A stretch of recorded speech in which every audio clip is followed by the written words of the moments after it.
Okay, you guys, this is research, and it's for Professional Testing Incorporated.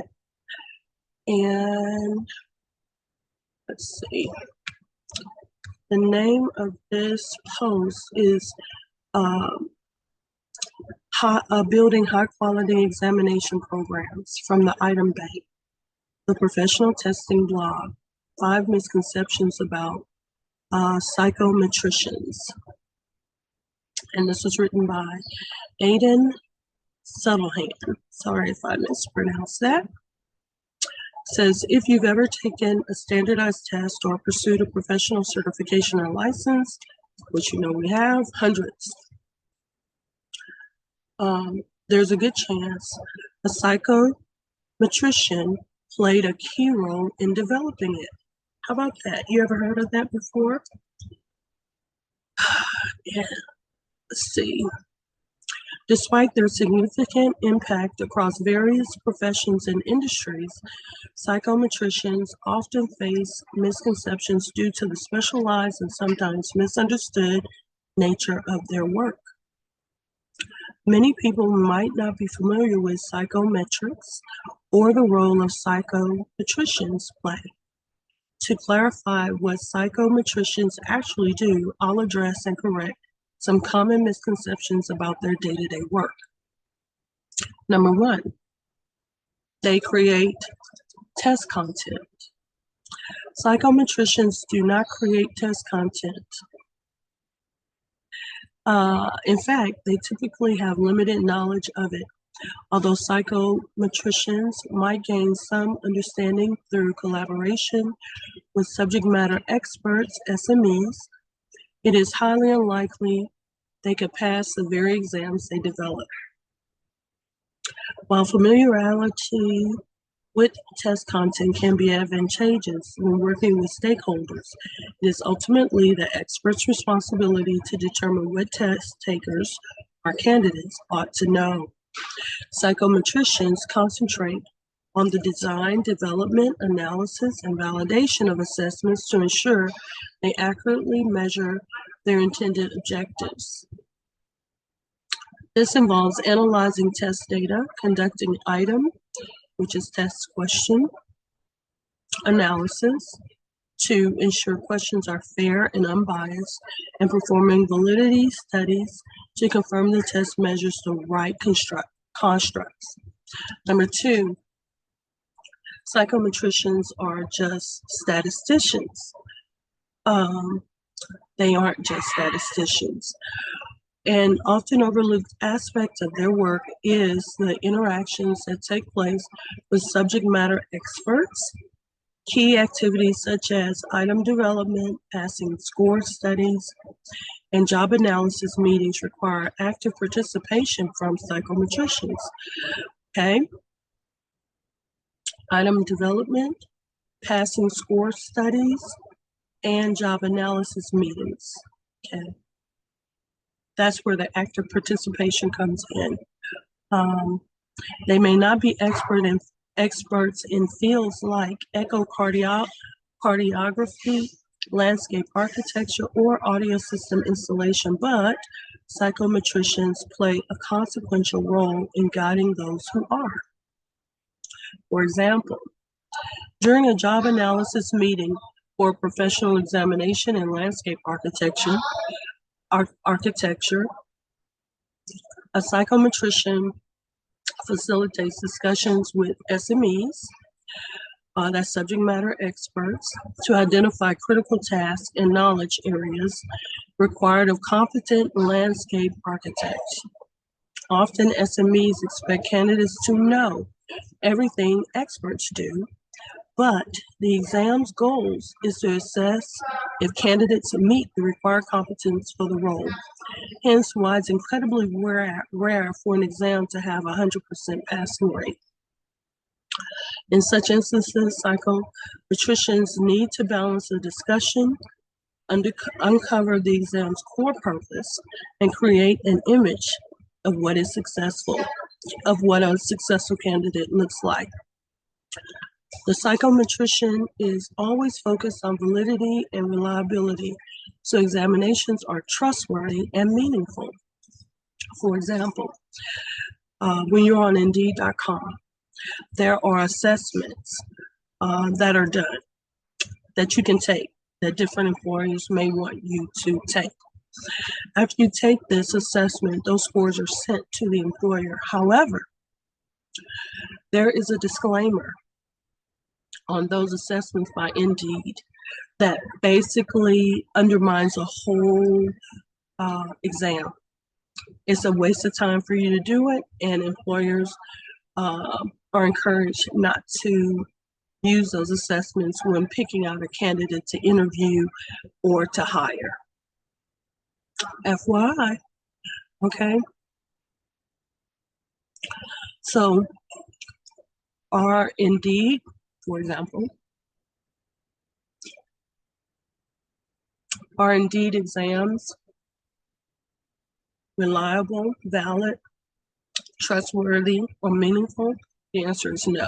It's a time waster, it's busy work. Don't do it. I would say don't even use Indeed.com at all. Okay, so anyway, let's move on. While the psychometrician's job requires an understanding of test development principles, validation processes, and fairness, it also demands sound judgment and common sense. You want to know what I'm smacking on is lozenges. All right. Number 3. All psychometricians do the same type of work. Not true. Psychometricians don't all do the same type of work. The field is varied, with some focusing on different theories and methods for developing tests, like item response theory or classical test theory, and others working on specific types of exams, such as educational, psychological, or professional certification exams, okay? Psychometricians can be found in both private and public sectors, including working with licensure and certification examinations, psychological assessments, educational evaluations, and employee selection assessments. What almost all psychometricians have in common is that their work requires knowing about human behavior, how people learn, and the test-taking experience to create assessments that are accurate and useful. So, giving you another example of a really good assessment test that has that psychology part of it is Clifton Strengths. And you'll see the difference between an Indeed.com assessment and Clifton Strengths assessments. It's completely different. It's not even apples and oranges. It's more like apples and ants. Completely different. All right, number 4, psychometricians rely solely on statistics to identify bias. This statement is misleading, because bias is a big problem. Bias is a huge problem, okay? Like any collaborative work setting where the work itself has a widespread impact, bias can originate from a multiple of sources. A significant part of a psychometrician's role is to identify, analyze, and mitigate biases. While this may include statistical analyses like differential item functioning, statistics are not the only indicator of bias. For example, language used in test questions can inadvertently favor certain groups over others, leading to unfair advantages or disadvantages. The cultural context of test takers can also influence their understanding and responses to test items, as individuals from direct backgrounds may interpret questions differently based on their unique experiences. Additionally, the interpretation of test results can be skewed by preconceived notions or expectations. While statistics is a useful tool, they can't automatically eliminate bias without careful application, and consideration. Number 5, psychometrician's work ends once the test is created. Creating a test is just the beginning. Psychometricians continually review and update assessments to ensure they remain relevant and fair in light of new data, advancements in the field, feedback from stakeholders, including the test takers themselves. So when you see that question at the end of an assessment or test that wants you to rate it and also submit comments, that's where you come in. Okay? That's your opportunity to give feedback to the psychometricians about that particular test. If you saw any implicit biases or anything like that, that's your opportunity. Okay.